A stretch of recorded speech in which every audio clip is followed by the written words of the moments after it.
Atlanta Dream fans let Caitlin Clark, Indiana Fever hear it after Game 3.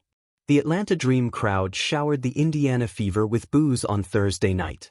The Atlanta Dream had a historic 2025 regular season, winning a franchise-best 30 games behind a star trio of Alisha Gray, Rhyne Howard, and Bree Jones, as well as first-year head coach and coach of the year runner-up Carl Smesko.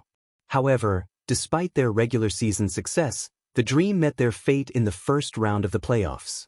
The Dream had some confidence going into the postseason, getting matched up against an Indiana Fever squad that was severely shorthanded, especially playing without superstar guard Caitlin Clark due to a groin injury. Dream's Game 3 loss.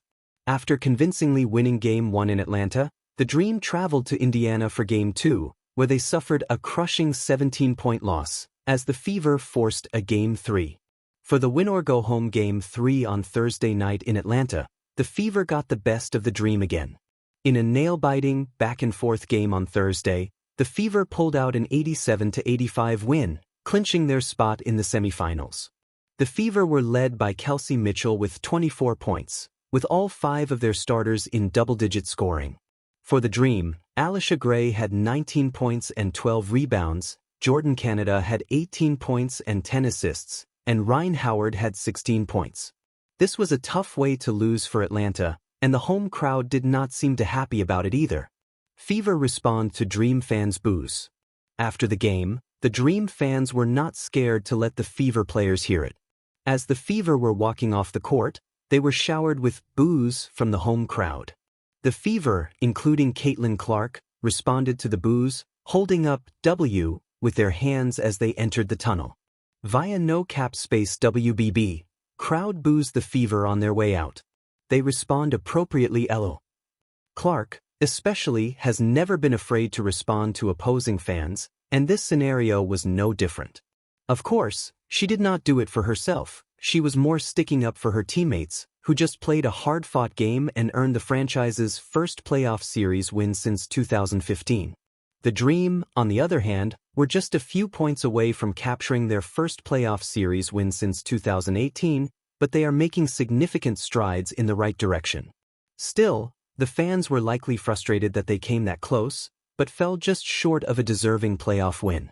The air inside Gateway Center Arena was heavy before tip-off, but by the end of Game 3, it had turned into something else entirely: a roar, a storm, a wall of sound that swallowed up everything in its path.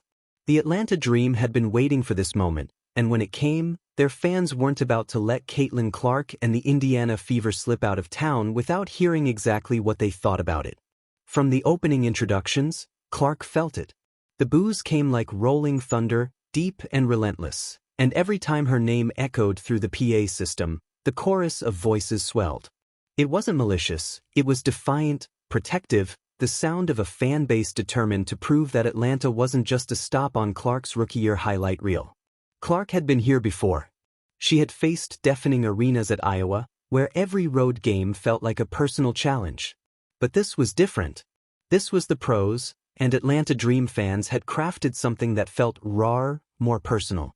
They weren't just trying to rattle her, they were trying to announce to the league that they belonged in the conversation too. Every time Clark touched the ball, a wave of noise washed down from the stands. Every time she launched one of those signature deep threes, fans leaned forward, holding their breath, not because they wanted her to miss, but because they wanted to be the reason she did. And when the ball rimmed out, the arena erupted like a playoff baseball crowd watching a strikeout. By the fourth quarter, the Fever were trailing, and the Dream smelled blood. Rhyne Howard had found her rhythm, Cheyenne Parker was muscling for boards, and the team's defense collapsed around Clark every chance it got. The fans rose with them, chanting, clapping, stomping their feet against the bleachers in unison. Overrated, a section started, pointing toward Clark after a turnover. Within moments, it spread like wildfire, the chant bouncing around the small but mighty arena until it became impossible to ignore. Clark, as always, kept her composure, clapping back at her teammates, resetting the offense. But even she couldn't completely block out the sound. After the buzzer sounded, the Dream celebrating a statement win, fans didn't rush for the exits. Instead, They lingered, leaning over the railings, shouting down toward the Fever as they trudged off the floor. Some jeered, others waved mockingly, and a few offered words that were more playful than cruel. "Welcome to the league, rookie." "Not in our house." It wasn't just about Clark, it was about Atlanta. Too often overlooked, too often treated like a secondary storyline in the broader WNBA narrative, the Dream's faithful had claimed their stage. They weren't going to be drowned out by the feverish Clark mania sweeping across the league. In a way, it was a strange kind of respect. To jeer, to chant, to boo, it meant they cared. It meant Clark was big enough to be worth all that energy. The same fans who gave her no breathing room on the court also lined the tunnel afterward, holding out phones to snap pictures, half shouting insults, half smiling like they knew they'd just been part of something bigger than a game. The Fever locker room was quieter, the team processing both the loss and the noise that had come with it. Teammates spoke of the atmosphere, how different it felt, how much the Dream crowd had pushed their team forward. Clark, asked about the chants, shrugged in classic fashion. "You hear it," she admitted. "But honestly, it just means the game matters. That's good for the league and that's good for us. I'll take it." Back outside, fans poured into the Atlanta night, still buzzing, still replaying the highlights, still talking about Clark. For some, it was satisfaction, proof their team could hang with the media darlings. For others, it was anticipation, knowing that Clark, with her talent and stubbornness, would be back, and the rivalry would only grow louder. This wasn't just a game, it was the planting of a flag. The Dream faithful had found their voice, and they weren't about to quiet down now. They had let Caitlin Clark and the Indiana Fever hear it, and in the echoes of those chants and jeers was the sound of a league becoming bigger, rowdier, and more alive than ever. Atlanta wasn't just defending its team, it was helping build the mythology of a sport on the rise. And Clark, willingly or not, was now part of that mythology.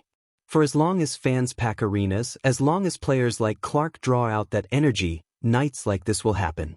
Nights when the crowd itself feels like the sixth player. Nights when the home team soars higher because its fans won't let them fall. Nights when even the brightest stars get reminded that in the W, there's no easy road. And if Caitlin Clark thought she had heard it all before, Atlanta Dream fans made sure she left knowing otherwise.